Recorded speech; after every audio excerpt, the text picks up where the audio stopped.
முன்னொரு காலத்தில் ஒரு வயதான அரசர் இருந்தார். அவருக்கு வாரிசு இல்லாததால் தனது நாட்டிற்கு அடுத்த அரசராக ஒரு நல்லவரை தேர்ந்தெடுக்க விரும்பினார். அதற்காக அவர் நாட்டின் அனைத்து குழந்தைகளையும் அரண்மனைக்கு வரவழைத்தார். அரசர் ஒவ்வொரு குழந்தைக்கும் ஒரு விதையை கொடுத்தார். இந்த விதையை உங்கள் வீட்டிற்கு எடுத்துச் சென்று ஒரு தொட்டியில் நட்டு வளருங்கள். 3 மாதங்களுக்கு பிறகு செடியை என்னிடம் கொண்டு வாருங்கள். யாருடைய செடி மிகவும் அழகாக இருக்கிறதோ அவரே அடுத்த அரசர் என்று கூறினார். ரவி என்ற சிறுவனும் ஒரு விதையை வாங்கிக் கொண்டு மகிழ்ச்சியாக வீட்டிற்கு சென்றான். நல்ல மண் நிரப்பிய தொட்டியில் அந்த விதையை நட்டு தினமும் தண்ணீர் ஊற்றினான்.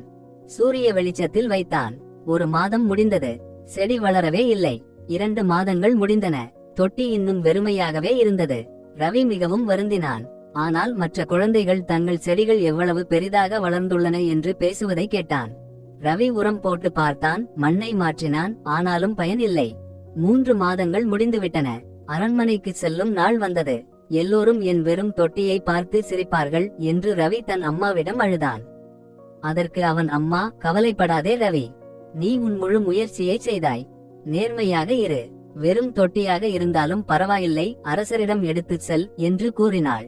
அரண்மனையில் மற்ற குழந்தைகள் வண்ணமயமான ரோஜா, மல்லிகை பூக்களுடன் வந்திருந்தனர்.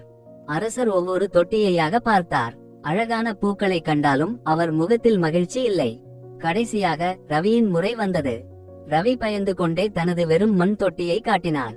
அதை பார்த்த அரசர் மகிழ்ச்சியுடன் சிரித்தார். ரவியை ஆற தழுவி, இதோ இவன்தான் உங்கள் புதிய அரசர் என்று அறிவித்தார். மற்றவர்களுக்கு அதிர்ச்சி. எப்படி, இவன் தொட்டியில் செடியே இல்லையே என்று கூச்சலிட்டனர். அரசர் விளக்கினார், 3 மாதங்களுக்கு முன்பு நான் உங்கள் எல்லோருக்கும் கொடுத்தது வேக வைத்த விதைகள். வேக வைத்த விதை ஒருபோதும் முளைக்காது. நீங்கள் எல்லோரும் நான் கொடுத்த விதையை மாற்றிவிட்டு வேறு விதையை போட்டு செடியை வளர்த்துள்ளீர்கள். ரவி மட்டும்தான் நேர்மையாக இருந்தான். அவனது நேர்மைக்காக அவனுக்கு இந்த பதவி கிடைத்துள்ளது. நீதி. எந்த சூழ்நிலையிலும் நேர்மையாக இருப்பதே சிறந்தது. வாய்மையே வெல்லும்.